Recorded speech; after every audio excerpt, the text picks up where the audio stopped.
putting the glider together. When you get out of the box, leave this part on there and that part on there, the front part. When you get the front part off, you just pull this pin out, like that, out the nose. And then the rear part obviously just slides off there. And just be aware that the toolbox gets stored in this section here. So the next step is to fit the boom. So I know I've got the canopy off, that just slides off the front hinge. I've dropped the retract down and I've got no rudder on the boom, okay? Also you can tape up the clevises. It's sometimes a good idea, you usually do that for storage, like when it's travelling. And also I've taped up the static and pitot tubes to the wiring here just to make it a bit easier to thread through.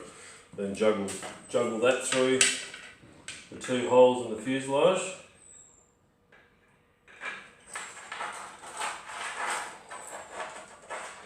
Just get that through. Then pick up the wiring inside.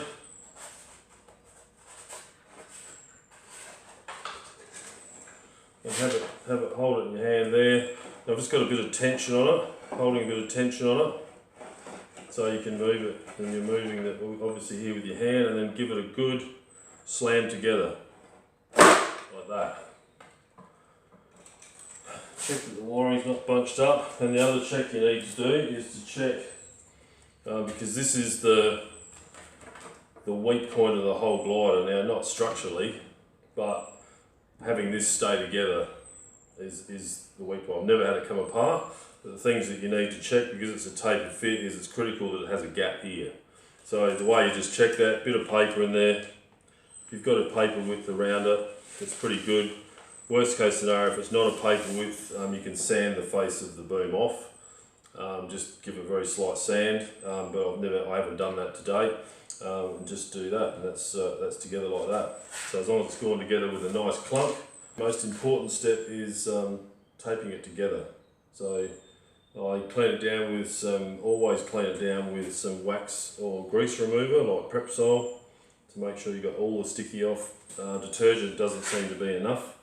Let it dry off, and then I've got some, which I'll give you this roll. It's the 30mm Tesa tape. I would recommend not using any other tape. It's never given me a problem. Probably don't need 30mm, 25mm will probably be okay. I cut off, and this is just the way I do it. I probably overthink it a bit, but I'm always conscious of I don't ever want this boom to come off. So whenever I'm putting it on, I put it on the back part there, and always pulling it together with the top bit there, and then I'll do the same with the bottom bit. Put that over here.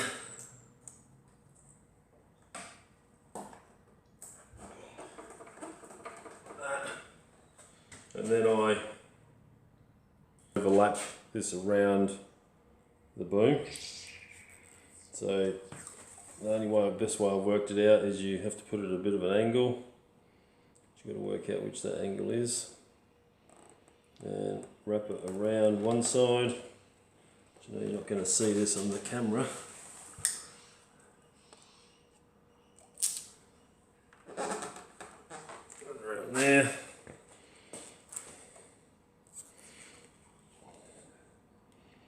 Up and around, so you're keeping the join line is hopefully in the middle of it for the majority of the taping. I'll snip that off. And then I do another couple of layers, so either at least another one layer, usually two, depending on how I'm feeling. And it doesn't look real pretty, but yeah, it's better than having the tail come off. And then, yeah, okay.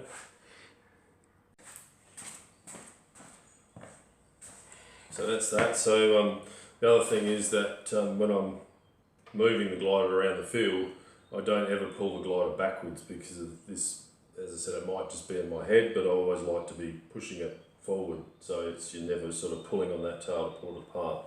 I've never had it come off. I've had it come what I would call probably semi-loose if the glider is stored for a long time together.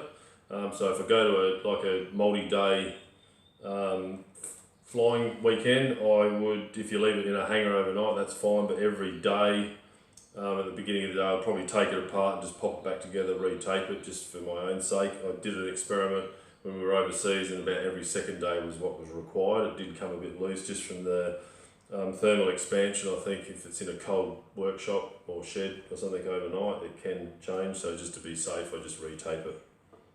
Okay. So next I would fit the rudder.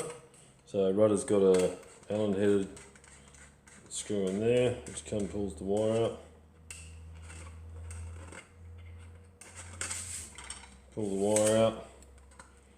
Connect the clevers up to there obviously, and then slide the wire back through the pins and do it up. Easy as that.